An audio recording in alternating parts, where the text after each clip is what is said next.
Hello, magandang gabi sa inyong lahat. Magandang gabi sa inyong lahat. So, merong request na video sa akin. Sino ba yung nag-request sa akin itong video na to? Ha? Ito, si Ma'am wait lang pa. Kasi ina-update ako nito eh. Wait lang ah. Sabi ko, nauna po mamayang gabi. Finalo up na ako ni Ma'am, ano name nito ni Ma'am? Rayina. Anong name mo, ma'am? Wait lang ha. View natin yung profile ni ma'am para makita ko yung buong pangalan. Ni Ma'am Rayina Canon Abedoza. Ni Ma'am Ina Abedoza. Ito ba yung psychic din sa ibang bansa? Oh, psychic din to si Ma'am Ina. Hello, shoutout po. 'Di ba?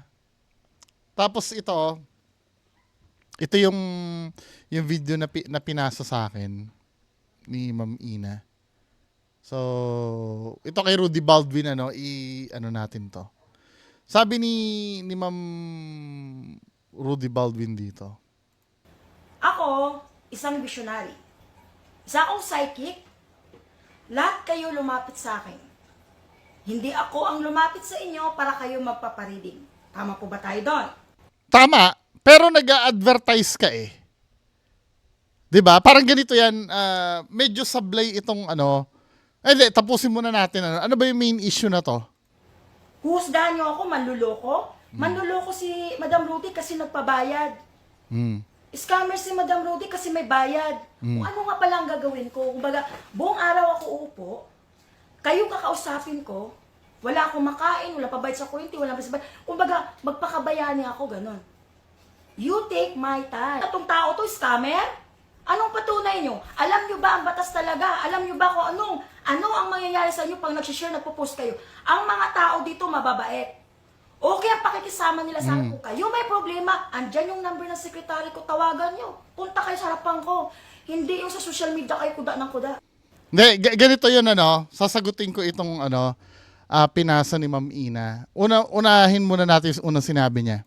Ako, isang visionary. Visionary. Sa akong psychic, Mm. lahat kayo lumapit sa akin. Hindi ako ang lumapit sa inyo para kayo magpapareading. Tama po ba tayo doon? Tama. Pero ganito kasi 'yon, ang ini-imply kasi siguro may sumablay na reading kay Rudy Baldwin. Parang ang sinasabi ni Ma'am Rudy Baldwin, kayo naman ang nag-ano sa akin eh, kayo naman ang lumapit sa akin, hindi naman ako lumapit sa inyo eh. Tama ba 'yon? Wrong. Parang ganito 'yan, ma'am Kasi pinapangalandakan mo kasi sa public na ikaw ay may talent na ganyan. 'Di ba? At nilapitan ka ng tao, tinanggap mo yung tao. Ibig sabihin, talagang negosyo mo 'yan. Parang ganito 'yan Meron akong restaurant, mga kababayan ko. Ngayon, hindi ko naman kayo pinipilit na kumain sa restaurant ko eh. Kusa kayong kumain sa restaurant ko, 'di ba? Nalason kayo. Kasalanan ko 'yun o hindi? Pwede ba na sabihin ko, hindi, kasalanan nyo yun. Kayo ang pumunta sa akin eh. Kumain kayo. Hindi. Nag-advertise ako or ako na kainan eh. Nagtayo ako ng kainan eh. So, bilang mga tao na dumadaan, iisipin niya na talagang pwede akong kainan. Kaya nagpo-provide kasi ako ng service. 'Di ba? Nagpapakilala ako sa inyong restaurant. Parang kayo, nagpapakilala ka kasi na nagvi-vision ka. Dahil nakikita ka sa social media, dahil sa pakilala mo, 'di ba? Lalapitan ka ngayon, nagpakilala kang ganyan eh. Parang ganito 'yan, mga men Halimbawa, ikaw na-snatchan ka ng snatcher. May nakita ka doon na tao na nakadamit na pang pulis, 'di ba? May tsapa. Siyempre, hindi naman pinilit ng pulis na, "Oy, ako lapitan mo, akong tawagin mo." Siyempre, automatic lalapitan mo siya dahil kailangan mo siya eh.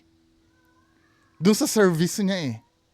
Parang ito kay Ma'am Rudy Baldwin, kailangan ka dahil kasi pinapalabas mo sa mga tao na nagvi-vision ka. Huwag mong ipasa sa mga tao yung yung kasalanan. Now, let's say halimbawa, no, sinisisi mo sila lumapit, eh di huwag mong tanggapin. Eh ba't mo tinanggap? Di ba? Tapos pagka sumablay ka, parang ganito yan, men, ano? Di ba? Ako ay magpapatayo ako ng bahay, hahanap ako ng engineer. Di ba? Eh nakilala ko si Juan de la Cruz, engineer pala. Kinuha ko ang service niya, palpak yung pagka-engineer niya. Magrereklamo talaga ako noon. Kasi nagpakilala siyang engineer sa akin, tapos sablay-sablay pala yung ginawa niya. Di ba? Ikaw, nagpakilala kang nagvi-vision, tapos sablay-sablay yung vision mo. Malamang magrereklamo sa'yo yung mga tao. Ano ba, ma'am? Basic naman yan eh. Husgahan niyo ako, manluloko? Manluloko si Madam Rudy kasi nagpabayad. Scammer si Madam Rudy kasi may bayad. Kasi tumatanggap ka ng ganito yan, ano? Ano Wait pa lang. palang gagawin ko? Kumbaga, Hindi, ganito kasi yan, ma'am. Kaya nagigalit siya, kaya natatawag kang scammer siguro nung mga nagsabi sa'yo. Scammer ka daw kasi hindi nagkatotoo yung sinabi mo. Ito yata yung panahon yata ni Tulpo to, ano? Actually nga yung pagtanggap mo ng bayad, labag sa batas yun eh. 'Di ba? Article 318, matagal ko nang inaano yan eh. Ano na natin? Article 318. Manghuhula. 'Di ba?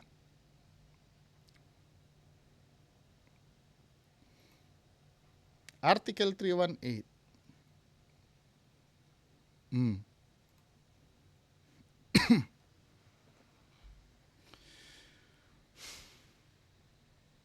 Ito, nakalagay sa sa batas natin, Article 318, other deceit yan, pasok ka doon, Ma'am Rudy Baldwin eh. The penalty of arresto mayor and a fine not less than blah blah blah blah. Dito tayo sa ano ba yung pasok diyan? Any person, kahit sino daw tao, for profit or gain, pinagkakitaan niya or nagkaroon siya. Hindi naman sinasabi dito. Kasi kadalasan, ipapalos nila. Hindi ko naman siningil yan. Kusa naman na nagbigay sa akin yan. Kahit na, or gain eh. Nagkaroon ka eh.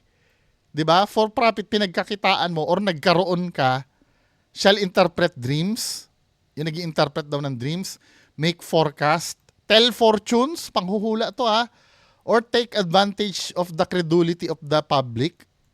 Sinasamantala mo yung paniniwala sa iyo ng tao, yung pagkauto-uto ng tao.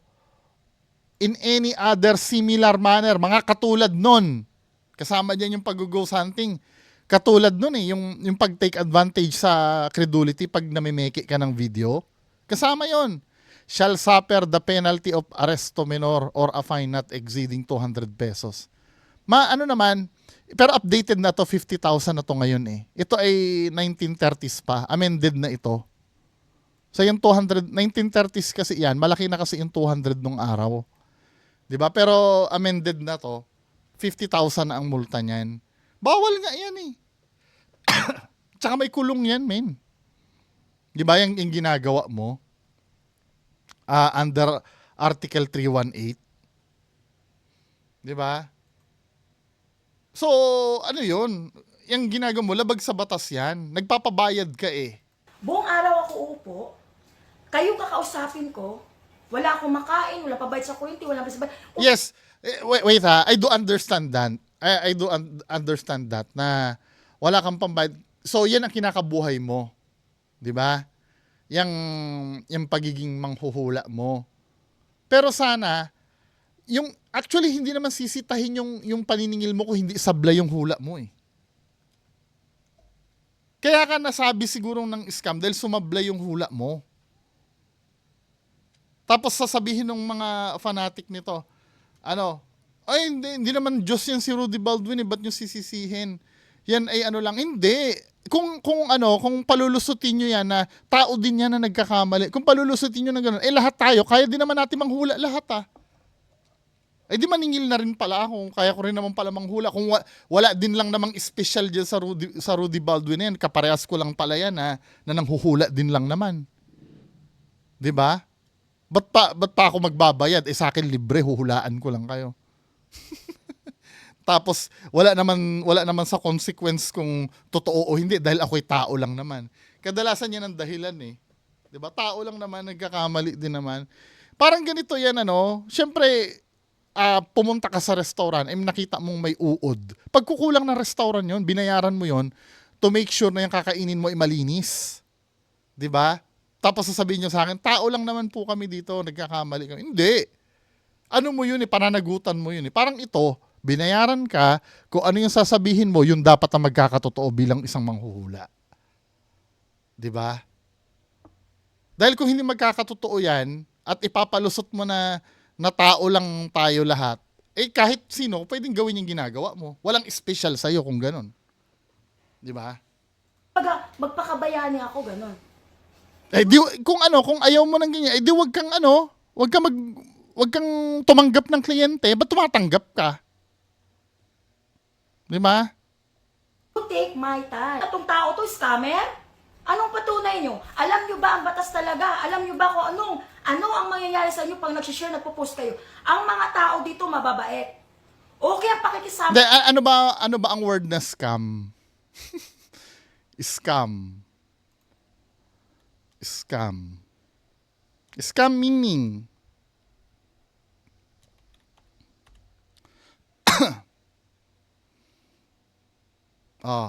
ang ibig sabihin ng scam, dishonest, scheme, or fraud. 'Di ba? Dishonest, panluloko ito 'Di ba? Panluloko ito. Kapag nanghula ka ba tapos hindi nagkaroon ng katuparan yung hinula mo. Katulad nung pagpapanoorin yung issue nito kay Tulfo, Kapag ka nagpahula ka ba, tapos sinabi mo na ang magiging anak ay babae, sabi nga doon sa Tulfo, bumili na daw ng gamit na pang babae. Or vice versa, or sinabi ni Rudy Baldwin na lalaki, naging babae pala yung anak, di ba? Kapag hindi totoo yung sinabi mo, pasok sa scam yun. Natulfo ka na nga amin di ba? Anyway, hindi bahala kayo dyan. Di ba? For me, sige, babawiin ko yung sinabi na scam si Rudy Baldwin, Ano na lang yun? Halimbawa, nang hula siya na hindi nagkatotoo. Tapos nagpabayad siya. Scam ba yun para sa inyo? O hindi? Kayo na lang palang sumagot. Wag ako, baka sabihin nyo bias ako pag ako sumagot Anyway, patuloy tayo dito sa main content natin. 'Di ba? Ito ay sa KMJS. Hunted ukay jacket daw. Mukhang interesting to Panoorin nga natin to mga men.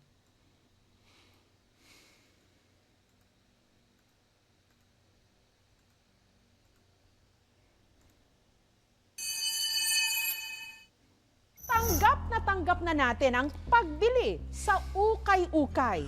Lalo na ngayong Hello, to be fair, kung din lang, kung may malapit na ukayan dito sa amin, mag-ukay-ukay ako. Mas magaganda kaya dyan. Kadalasan, yung mga rare, dyan mo makukuha. Dyan sa ukay-ukay na yan. May nabili akong New Era na cup dyan before Sa, na dun ko lang nakita. Yung mga hard to find, meron dyan panahon. Kaya lang, kadalasan, hindi na siya perfect yung condition. Hindi gano'n naman talaga kasi mga second hand yung mga yan Pero may mga ukay-ukay na na parang pinull out sa mall sa ibang bansa. Tapos, na yung mga ukay-ukay na yan, correct me if I'm wrong, kasi may negosyong ukay-ukay dito. Actually, illegal yata yan kasi yung mga ukay-ukay na yan, yan parang, ang purpose talaga niyan ay itulong yata sa foundation yung mga yan. Correct me if I'm wrong, tapos binibenta ng per tali, per bungkos. 'Di ba? taggipit pero ingat lang at baka matulad kay Chris na ang nabili raw sa ukay may kasamang misteryo. Ah, Katulad nitong mga nakaraang araw, nag-uuulan din daw noon nung pumunta si Christian sa isang ukay-ukay sa bayan nila sa Daet, Camarines Norte. ayusin ko yung speed ha. Kasi labo eh. Dahil sa tag-ulan po, sobrang lamig. Kaya yun, napilitan na bumili ng jacket. Kaya napilitan po magbili sa Away kasi mura lang. Hindi na. Dati oo mura, pero nung marami nang bumibili dyan, at alam na yung secret ng ukay-ukay na yan. Dati, bibihira lang nakakaalam ng secret niyan eh. 'Di ba? Akala kasi nung iba, lalo na yung mga mayayaman, akala nila mga ano yan, yung hindi magaganda ang binibenta niya, yung pang mahirap. Pero nung nalaman ng mga mayayaman din na nakakabili ka dyan ng mga designer na bags, designer na clothes, alam na rin eh. Mahal na rin eh. Lalo na yung mismong mismong nag-uukay-ukay, maalam na rin eh. Hindi na katulad nung dati na na pag bumili ka, yung talagang 20 pesos isa, yung mura, kahit na Armani yung brand, 20 pesos. Dati ganun eh. Ngayon alam na rin nila eh. Lalo na yung mga sapatos na na branded. Alam na rin nila yung presyuhan eh. Kaya kadalasan hindi na rin siya sulit eh. Yung binili ko sa Away, iba siya. Medyo ma-appeal, tsaka medyo makapal. 250 po ata. Thank you po.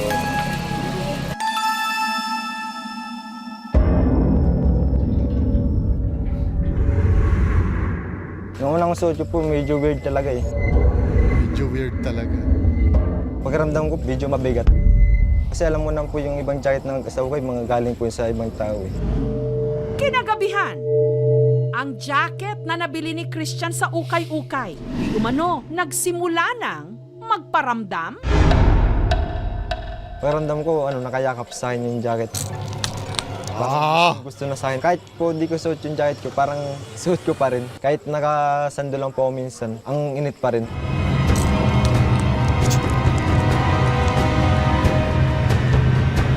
Parang ang babaw nung nung plot nitong kwento na to.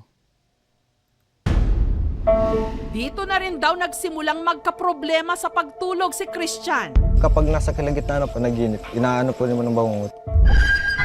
Parang sa isip Sleep paralysis sasalita yan. ko, tapos sumisigaw po, di ko po magalaw yung katawan ko. Ang gibat po, tapos ang hirap huminga. Pagkaramdam po, parang may nakapatong sa akin. At lumala pa raw ang mga pangyayari nung sumunod na gabi. Sobrang po nun, sa sobrang lamok po, inubad ko po yung jacket, tinikap ko po sa mukha ko, tapos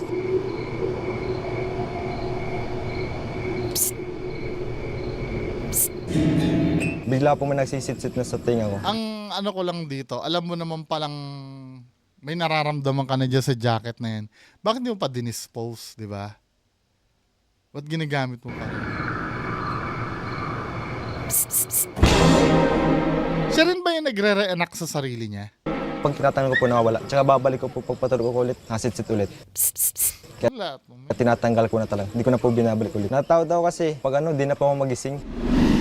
Kaya po yung kinaumagahan nun, tinapon ko na po. Pero may pumulot sa itinapong misteryosong jacket ni Christian, ang kanyang tiyahin na si Jessa.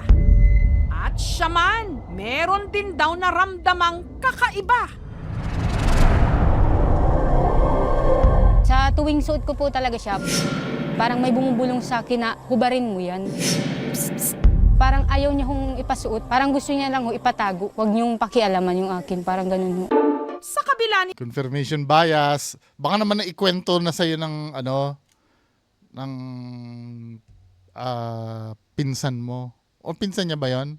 Sorry nakalimutan ko na kung ano niya. ito, isinuot pa rin ni Jessa ang jacket. Pinagsabihan ko lang po yung nangyari sa akin. Diba? Ibig sabihin na nakwentuhan ka na. So, ang magkakaroon yan, confirmation bias na yon pagka may mangyayari sa'yo. Ay, ito na yung sinasabi nung ano. Dahil kung wala ka namang idea kung ano yung jacket na yan, hindi mo naman may isip yun eh. Parang ganito yan, men, ano. Let's say, halimbawa, itong cup ng Pikachu na to, di ba? Ito ay pag-aari ito ng namatay na bata, di ba? So, inarbor mo sa akin, hiningi mo. Saktong-sakto nung pag-uwi mo, binangungot ka. Magkakaroon ka kasi ng confirmation bias eh. Baka dahil dun sa binigay sa akin ni Bungo na ano, kaya na-feel ko na binangungot ako dahil doon. Confirmation bias yun. Kasi maghahanap ka kasi ng dahilan kung anong negative na nangyari sa'yo. Ginawan po ng tao kasi pang motor lang daw niya. Oh. Nung May ginamit mangyayari ko sa'yo sa kasi, motor. pupunta ko dun sa kaibigan ko ho. Nung time na ho yung parang kinakabahan na po ako. Parang may something Kasi po nakwentuhan ka na kasi eh. nangyari sa amin. May mangyayari nga sa'yo.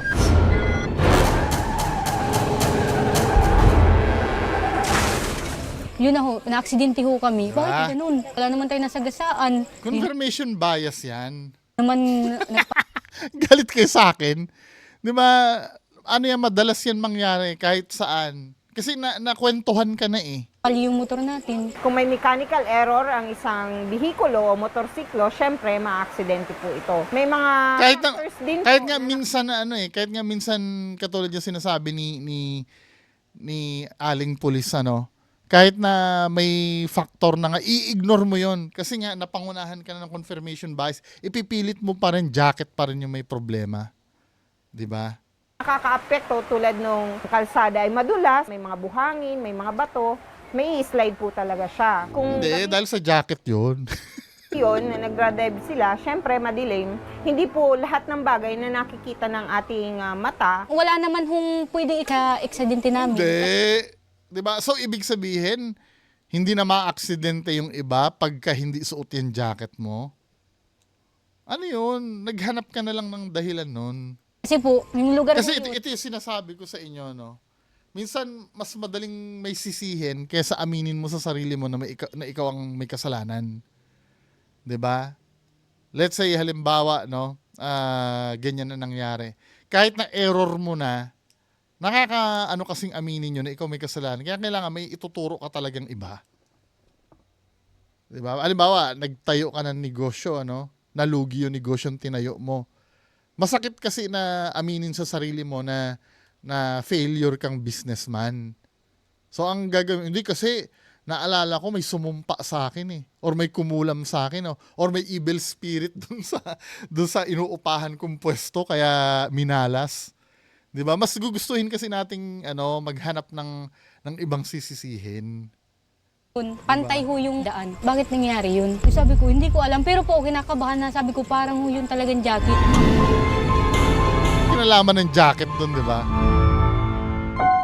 Pero nadala rin si Jessa, katulad ni Christian. Hindi na isinuot pa ang jacket. Itinago na lang ito sa kanyang drawer. Hindi ko na po talaga sinusot. Wala na. Kahit yung pong pag natutulog ako, nakakatulog na ako na maayos. Dati ho, hindi eh. Hanggang napagkwentuhan ng magtsahin ang tungkol sa misteryosong jacket. Pakiramdam ko po magtsahin parang pa. yung may-ari, parang pinatay. Dahil po sa galit sa kanya ng isang tao. Tapos sa akin naman binubuntong ng galit. Wala siyang idea pero gumagawa na siya ng istorya sa isip niya. 'Di ba? Saan mo napulot yung mga istorya na yon, men? Pero kahit matagal na raw na wala kay Christian, ang tinawag niyang haunted jacket mula sa ukay-ukay, ramdam pa rin daw niya ang misteryo nito. Sa tingin ko kasi kahit tinapong ko yun, nandun pa rin sa bahay, di matanggal. Kasi ako bumili nun eh. Parang ako na may-ari nun. Parang karga-karga ko na. Parang nandyan lang sa paligid, parang sisit-sit ulit. September po yun. Nabili po yun kasi... Katunayan, sa kalagitnaan ng interview ng aming team sa kanya, meron daw uli siyang naramdamang kakaiba. Kanina po ako nagkaganito eh. Mataas mo yung balangin mo. Dahil sa jacket? Sign po ito ng ano, Nang, kinakabahan talaga. kinakabahan ka. Doon sa kwento ko din po, parang bumabalik. Kasi kinalimutan ko na po. Tapos Akala ko sa jacket eh. kinikwento ko po, parang bumabalik din sa akin. Kasi binabalik ko yung kwento eh. Baka sipin ng mayroon kahit parang sineshare ko pa. Si Nick Nangit, paranormal researcher, sinuri ang jacket. Sino Simula siya? po kasi nung binili ko yung jacket na yun. Kilala niyo yan? Kung sino man Kasi siya. yung parang pinahirapan ng ganun. Ito po yung jacket. Tapos kasi Akala ko si Sir Shaman Tope. Kamukha ni Sir Shaman Tope eh. Hindi naman ako binamot, pero may mga times po na pagsuot ko siya, pag natutulog ng gabi, may sumisisit rin po sa akin. magsa-psychometry ako. Psychometry sila. Attorney ito, no? So, may credibility ito sa sabihin nito. Attorney eh. Sumisisit rin po sa akin. Magsa-psychometry Magsa-psychometry daw siya. Attorney Nick Nangit. ako. Mukhang interesting ito. Tris, ilalagay ko yung kamay ko para lang ma-sense ko yan. Mabigat talaga ang may-ari nito. Tila meron daw gustong iparating ang dating nagmeme-ari ng jacket na nabili ni Christian. Apparently lumalabas, patay na yung original na may-ari. Sana hindi sila nagkwento muna, na parang may... Hindi ko naman sinasabing hindi totoo yung sinasabi nung paranormal researcher. Pero meron na siyang na-cold reading eh. Bago pa man magsimula yung niya, mas maganda sana kung ang ginawa nila may control. Halimbawa, sabihin na naman ng iba, sana ikaw na lang Hindi, para may control, ganito dapat ang ginawa. Yung jacket na yon nilatag lang sa harap niya at saka siya mag-reading. Ang nangyari kasi, pumunta siya doon, nagkwento na yung dalawa na pagsuot ko po yan, may sumisit-sit sa akin pag natutulog. Di ba? Pwede kasing ma-cold reading yun eh. Pagka ganun eh. Siyempre, nung sinabi mo may sumisit, may idea na yung paranormal researcher sa niyang... Hindi kasi naiiwasan kadalasan din yan. Di ba? Kahit kay Sir Ed, may nasasabi din yung mga na hindi dapat sabihin. Pero, mas maganda sana kung walang contaminants. Di ba? Ang dami ko nakikitang pula eh. Dugo na spots dito sa jacket na ito. Tapos, lalaki nga. And then, may kinalaman din dito sa ulo. May babae rin na involved. Pansinin mo, may naputol na ugnayan. May babae at saka may lalaki. At saka, pansinin niyo yung pendulum, di ba? Hindi eh. May micro movement yung kamay mo, men eh. Gumagalaw yung pendulum Pero yung kamay niya hindi stable eh. Ayan gumagalaw din yung kamay mo, men eh. Later on, umiikot na maligalig yung kusini may-ari. Gumagalaw din. Tinan yung kamay niya, Hindi ito. Kahit pa attorney ka, di ba, may micro movement yung pendulum eh. Tinan niyo yung kamay, gumagalaw yung kamay mo Later on, eh. umiikot Wala ito. na maligalig yung kusini may-ari nito. Meron pa siyang gustong ipahiwatig, kaya lang na hindi na niya magawa. Dito po ba ngayon yung presence niya? Pasulpot-sulpot siya.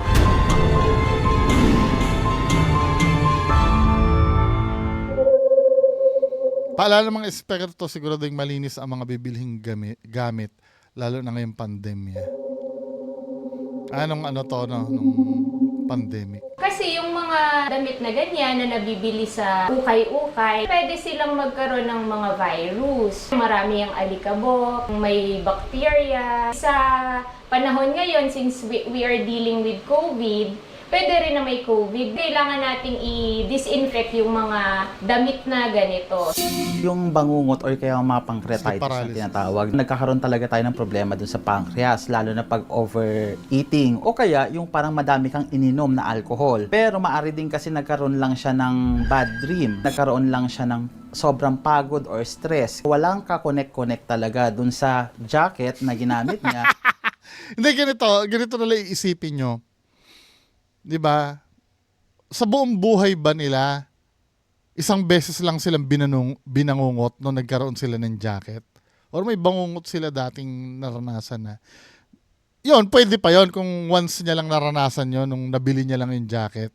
Pero kadalasan kasi, nagkakataon na nababangungot ka pag may ganon. Parang naghanap ka na lang kasi ng dahilan nun, men Doon sa nangyari sa kanya na sinasabi niya may pagkabangungot. Kung gusto niyo talagang tahimik na, pwede niyo siyang sunugin na lang. Pag sinunog niyo, itapon niya sa ibang lugar, tapos paligiran niyo ng asin din. Sa akin ho, sunog na, di ko na rin naman ho talaga balak suotin yun.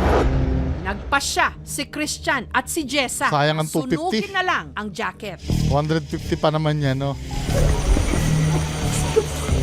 Magana po sa pakiramdam na wala na yung jacket. Okay na. Instant? Kasi mas maganda nang wala yan para wala na kami Gumaan na agad ang pakiramdam, confirmation bias. nararamdaman.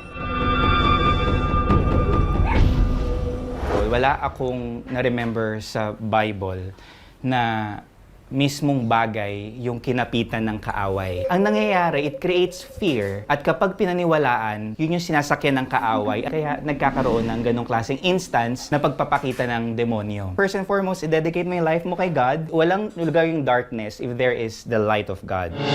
Sa hirap ng buhay ngayon, hindi natin maaalis sa ating mga kababayan na sa ukay-ukay bibili ng mga kailangang damit. Labahan lang ng mabuti bago isuot at hanggat Anyway, so yan lang ang ating pag-uusapan ngayong araw. Maraming salamat, magandang gabi. Bye-bye.